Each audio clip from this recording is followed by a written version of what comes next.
the witch, the cyborg, and the stars. We got... You made a story project together and you didn't even let me voice acted it? You bitch. Okay. Okay. Millie was an immortal witch, older than the forests, older than the wind. She had seen kings rise and kingdoms fall, but Millie stayed the same. Aww. She never parted with anything that did not come back. Each night, she gazed at the night sky. The stars glittered, stretching across the horizon. She never wondered how they came to be. She just thought that it was beautiful. And that was enough. Driven by a fleeting boredom, Millie decided to chase after a rainbow. It stretched across the sky, bright and strange. At the end of the abyss, she found him. Laying on the grass was a man whom she did not know. Yeah, he looks so cute. His arms, he's so shiny baby. metal, but with the kindest eyes. It looked as if he'd stumbled out of a different time. Immortality had taught Millie not to be easily surprised. Vulgar, he said. Millie held his hand, cool and smooth, but warm somehow. They became friends. Aww. They cooked together and burned everything. They proceeded to go on a little expedition to a different place full of fantasies. Vulgar called them adventures. He never completed any, except one. Wait, what? Vulgar showed her movies, a technology from the future. Stories on a softly glowing screen. Oh my god. Millie thought it was magic. They laughed, they cried, they analyzed. To her, every day felt new. To him, every day felt full. Damn straight. Their little world soon expanded. Soon, they made new friends too. Vulgar came home one day, Oh accompanied by a no! friendly dog. Then, a quiet little sheep. The seasons change, but they stayed together. Warm meals, shared stories, a gentle kind of forever. Oh A quiet, god. enduring happiness. Then one morning, Vulgar moved a little slower. His No! glow, a little dimmer. I'm just tired, he said, with a small smile. Oh shit. Millie believed him. She didn't see anything more than the tiredness in his fading light. Oh. Worried gnawed at Millie. She saw her friend change every day. One day, she packed a bag. Her movements hurried, almost frantic. They are sages, she said. Old and wise, they might know what to do. Vulgar hesitated for a mere second or two. Then, he nodded. That sounds like an adventure. And he smiled, not with hope, but with a quiet ache of someone who already knew that this would be his last one. The dog joined them. The sheep did too. The road ahead was long, but they're not alone. They stood at the edge of a cliff. The Wait! sun dipped into the sea. A solar dragon flew overhead, its Finana? wings trailing light. A mermaid appeared as well, You pulled her people into hair this? shimmering like starlight. Vulgar found us when we were Beautiful. lost. The dragon stated. Sometimes, being there is all it takes to help someone find their way. They watched as the tides came in. Both offered a silent offering. A thank you carried by the wind. The sky was clear. The road was leading them onwards. In a still cold winter, a garden held an unexpected sight. You fuckers, you A penguin fucking With a suck! beautiful red rose. The penguin took care to shield the bloom from the biting wind. Vulgar told me this rose is meant to bloom, even in the frost. He said, even if you're afraid, you still have the right to progress. The penguin said, and I did. She carefully placed the rose between both wings of her hands. The wind blew through the trees. The petals remained. They stepped out of the garden.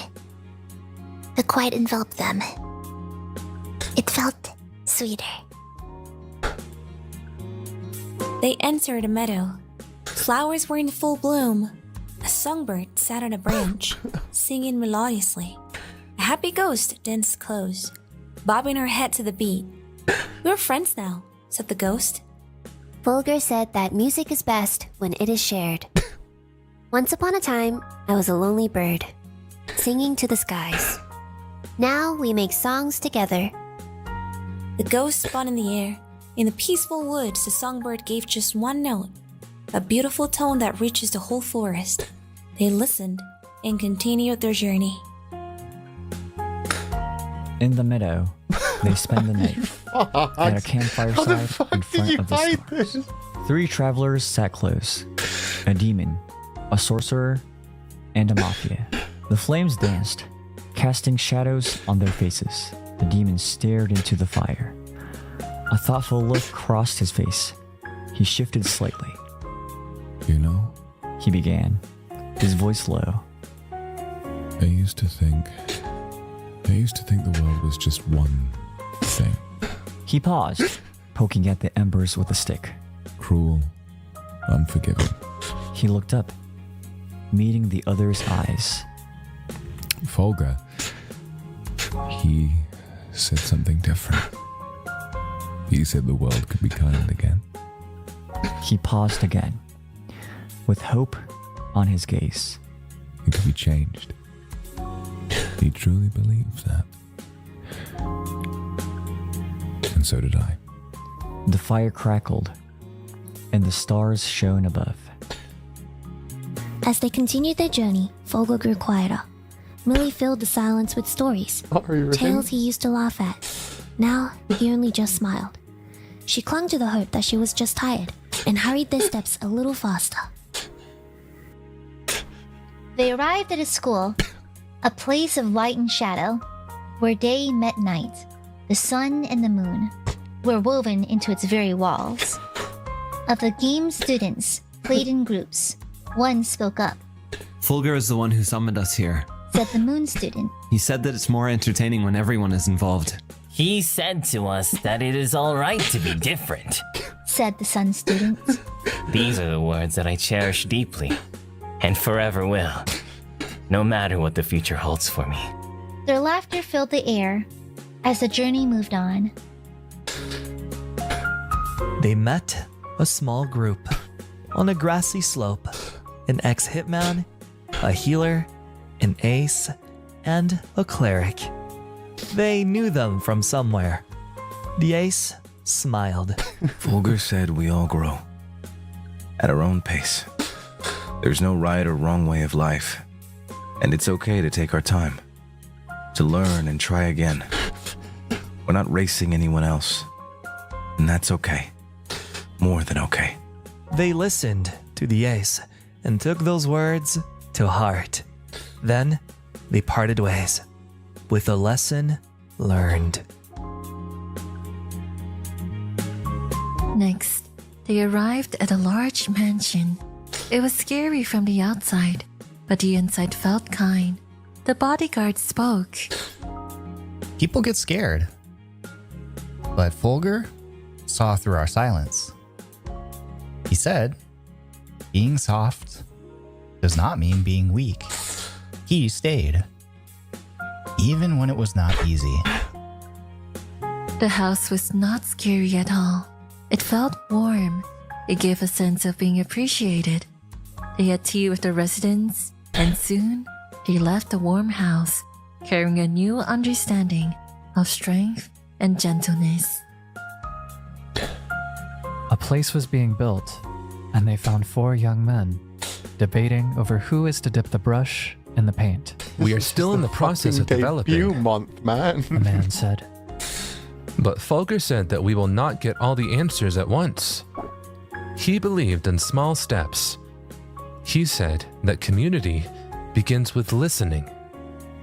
Their space was new, but yet full of passion, where new steps towards learning yourself were protected.